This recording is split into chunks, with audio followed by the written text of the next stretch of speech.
എൻ്റെ പേര് കെ ബിനു. പരിസ്ഥിതി പ്രവർത്തകനും വൃക്ഷവൈദ്യനുമാണ്. ഏറെ സന്തോഷമുള്ള ഒരു കാര്യം നിങ്ങളുമായി പങ്കുവയ്ക്കുന്നതിനാണ് ഞാൻ ഈ ചെറിയ സമയം വിനിയോഗിക്കുന്നത്. നമ്മുടെ കോട്ടയം ജില്ലയിലെ മലയിഞ്ചിപ്പാറ സെൻറ് ജോസഫ് UP സ്കൂളിൽ നല്ല പാഠം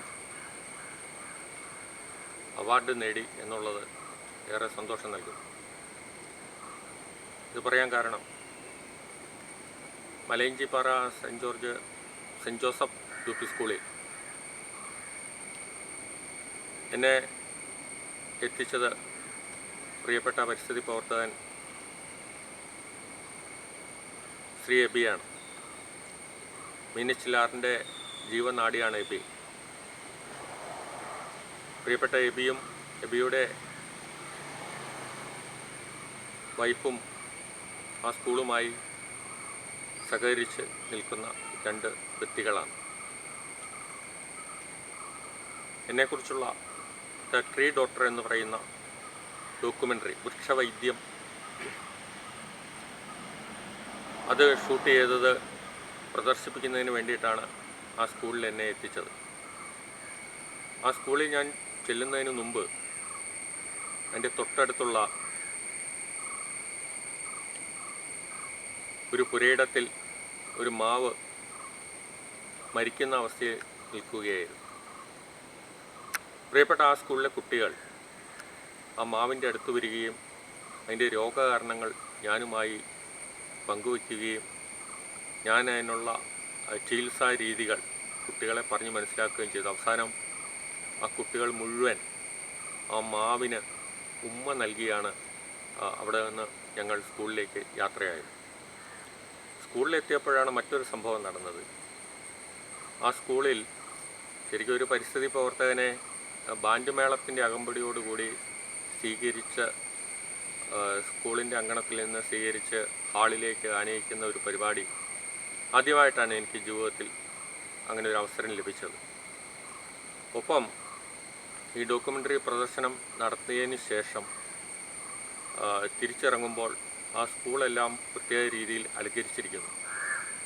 എല്ലാം പരിസ്ഥിതി സൗഹാർദ്ദപരമായിട്ടാണ് ആ സ്കൂളിൻ്റെ അങ്കണം അലങ്കരിച്ചിട്ടുള്ളത്. അവിടെ നമുക്കറിയാം, വാഹനങ്ങളിൽ ഉപയോഗിച്ച ശേഷം ബാക്കി വരുന്ന ടയർ അത് ഇപ്പോൾ ഒരു വലിയ പരിസ്ഥിതി ദുരന്തമായി മാറാറുണ്ട്. എന്നാൽ ആ ടയറുകൾ കൃത്യമായി പെയിൻറ് ചെയ്ത് അതിൽ മണ്ണും ജൈവ വളങ്ങളും നിറച്ച് അതിൽ നിറയെ ചെറു സസ്യങ്ങൾ പാകി കിളിപ്പിച്ച് അതുകൊണ്ടാണ് ആ പ്രദേശം മുഴുവൻ അലങ്കരിച്ചിട്ടുള്ളത്. ഇതൊരു വലിയ അനുഭവമാണ്. പല സ്കൂളുകളിൽ പോയിട്ടുണ്ടെങ്കിലും ഇത്തരത്തിലൊരു പുതുമയാർന്ന ഒരു ചെടിത്തോട്ടം ആദ്യമായിട്ടാണ് എനിക്ക് കാണാൻ സാധിച്ചത്. പിന്നെ മുറ്റത്ത് നിൽക്കുന്ന വലിയ മരങ്ങളെല്ലാം തന്നെ കൃത്യമായി പേരെഴുതി അതിനെ സംരക്ഷിക്കുന്നതും ഞാൻ കണ്ടു. അങ്ങനെ പ്രകൃതിയുടെ പച്ചപ്പും കുളിരും മഞ്ഞും ഒന്നും മായാതെ സൂക്ഷിക്കുന്ന ഒരുപറ്റം ഗ്രാമീണ തനിമയോടുകൂടിയ കുട്ടികളെയും അധ്യാപകരെയും പൊതുപ്രവർത്തകരെയും പരിസ്ഥിതി പ്രവർത്തകരെയും എനിക്ക് ആ സ്കൂളിൽ കാണാൻ കഴിഞ്ഞു. തീർച്ചയായും മലയാള മനോരമയ്ക്ക് തെറ്റുപറ്റിയിട്ടില്ല. അവർ ഉചിതമായ നല്ല രീതിയിൽ പരിസ്ഥിതിക്ക് ഇണങ്ങുന്ന രീതിയിൽ പ്രവർത്തനങ്ങൾ നടത്തുന്ന സ്കൂളുകളെ തിരഞ്ഞെടുക്കുന്നതിൽ ഈ സ്കൂളിന് 1ാം സ്ഥാനം നൽകിയതിൽ ഏറെ സന്തോഷമുണ്ട്. നല്ലപാഠത്തിൻ്റെ സുഹൃത്തുക്കൾക്കും സ്കൂളിലെ രക്ഷിതാക്കൾക്കും പ്രിയപ്പെട്ട പരിസ്ഥിതി പ്രവർത്തകൻ എബിയോടുമുള്ള ഈ അവസരത്തിൽ ഉള്ള സ്നേഹം അറിയിക്കുന്നതിന് വേണ്ടി ഞാൻ ഈ വീഡിയോ എല്ലാവർക്കുമായി സബ്മിറ്റ് ചെയ്യുന്നു.